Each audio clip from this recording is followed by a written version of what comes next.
ಮಾದಿಗ ಹಾಗೂ ಮಾದಿಗ ಸಂಬಂಧಿತ ಸಹೋದರರೇ, ನಾವು ಹೆಗ್ಗಡದೇವನಕೋಟೆ ಮತ್ತು ಸರಗೂರು ಎಚ್.ಡಿ. ಕೋಟೆ ವಿಧಾನಸಭಾ ಕ್ಷೇತ್ರದಿಂದ ಬಾಬು ಜಗಜೀವರಾಮ್ ವಿಚಾರ ವೇದಿಕೆ ವತಿಯಿಂದ ಮಾಡ್ತಾಯಿದ್ದೀವಿ. ಈ ದಿನ ಏನಕ್ಕೆ ದಿನ ರಕ್ತದಲ್ಲಿ ಪತ್ರವನ್ನು ಬರಿತಾ ಇದ್ದೀವಿ ಅಂತಂದರೆ, ನಮ್ಮ ರಕ್ತವನ್ನು ಸರ್ಕಾರ 35 ವರ್ಷಗಳಿಂದ ಕುಡಿದು ನಮ್ಮ ಕೆಲವು ಹಿರಿಯರು ಈ ಹೋರಾಟಕ್ಕೋಸ್ಕರ ಅವರ ರಕ್ತವನ್ನು ಪ್ರಾಣವನ್ನು ಕೂಡ ತ್ಯಜಿಸಿ ಇವತ್ತು ಇನ್ನೂ ಒಳ ಮೀಸಲಾತಿ ಜಾರಿಯಾಗಿಲ್ಲ. ನಾವು 4-5 ವರ್ಷ ಇದ್ದಾಗ ಒಳ ಮೀಸಲಾತಿ ಅನ್ನೋದು ಶುರುವಾಗಿದ್ದು ಇವತ್ತು 40 ವರ್ಷ.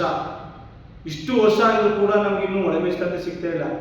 ನಾವು ಯಾರ ಹಕ್ಕನ್ನು ಕೇಳ್ತಾ ಇಲ್ಲ, ಯಾರ ಪಾಲನ್ನು ಕೇಳ್ತಾ ಇಲ್ಲ, ನಮ್ಮ ಪಾಲನ್ನು ನಮಗೆ ಕೊಡಿ ಅಂತ ಕೇಳ್ತಾ ಇದ್ದೀವಿ. ಮಾನ್ಯ ಮುಖ್ಯಮಂತ್ರಿಗಳೇ, ಈ ಪತ್ರವನ್ನು ನಾವು ಇಡೀ ಸಮಾಜ ನಿಮಗೆ ಕಳಿಸ್ಕೊಡ್ತದೆ. ಅದರ ಜೊತೆಗೆ 27ನೇ ತಾರೀಕು ನೀವೇನಾದರೂ ಒಳ ಮೀಸಲಾತಿ, ಸಂಪೂರ್ಣ ಒಳ ಮೀಸಲಾತಿ, ಸ್ಥಳೀಯ ಸಂಸ್ಥೆ ಆಗ್ಬೋದು, ಉದ್ಯೋಗ, ಶಿಕ್ಷಣ, ಮುಂಬಡ್ತಿ ಎಲ್ಲದರಲ್ಲೂ ಎಲ್ಲಿ ಮೀಸಲಾತಿ ಅನ್ನೋದು ಇದೆಯೋ ಅಲ್ಲಿ ಒಳ ಮೀಸಲಾತಿಯನ್ನು, ಸಂಪೂರ್ಣ ಒಳ ಮೀಸಲಾತಿಯನ್ನು ನೀವು ಜಾರಿ ಮಾಡಬೇಕು. ಮಾಡದೇ ಇದ್ದರೆ 27ನೇ ತಾರೀಕು ನೀವೇನಾದರೂ ಸೊಪ್ಪು ಹೇಳಿದ್ರೆ ನಿಮ್ಮ ವಿಧಾನಸೌಧಕ್ಕೆ ನಮ್ಮ 100 ml, ಒಬ್ಬೊಬ್ಬ ವ್ಯಕ್ತಿಯ 100 ml ರಕ್ತವನ್ನು ನಿಮ್ಮ ವಿಧಾನಸೌಧಕ್ಕೆ ಕಳಿಸ್ಕೊಡ್ತೀವಿ.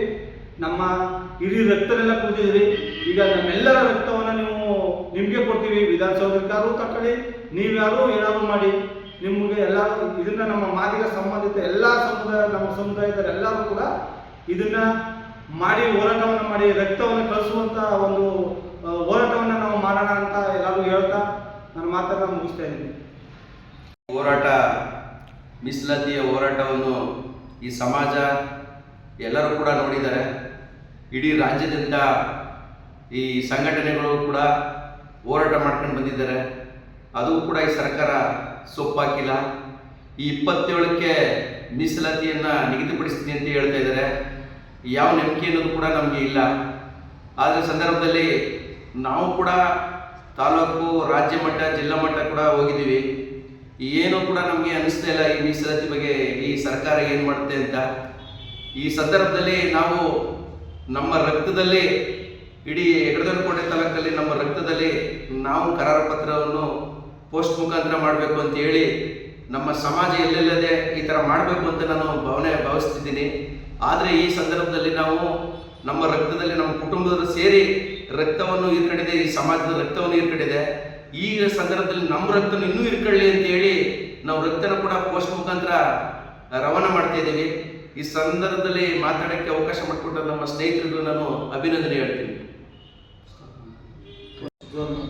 ಬಂಧುಗಳೇ, ಈ ಒಳ ಮೀಸಲಾತಿ ಜಾರಿಯಾಗದೆ ಇರೋದು ಕಾರಣ ಏನು ಕುತಂತ್ರ ಅನ್ನೋದು ನಮಗೇನು ಗೊತ್ತಾಗ್ತಾ ಇಲ್ಲ. ಇದರ ಹಿನ್ನೆಲೆ ಏನಿದೆ ಗೊತ್ತಿಲ್ಲ.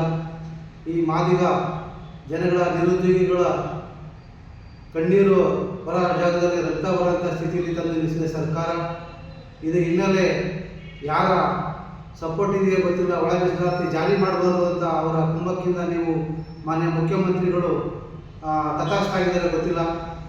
ಇನ್ನು ಮುಂದೆ ಈ ಒಳ ಮೀಸಲಾತಿ ಜಾರಿ ಮಾಡದೇ ಇದ್ದಾಗ ಮುಂದಿನ ದಿನಗಳಲ್ಲಿ ಈ ರಕ್ತ ಕ್ರಾಂತಿ ಅನ್ನೋದಲ್ಲ, ಇನ್ನು ಮುಂದೆ ಏನಾಗ್ಬೋದು ಅನ್ನೋದನ್ನು ನೀವು ಯೋಚನೆ ಮಾಡಬೇಕಾಗುತ್ತೆ.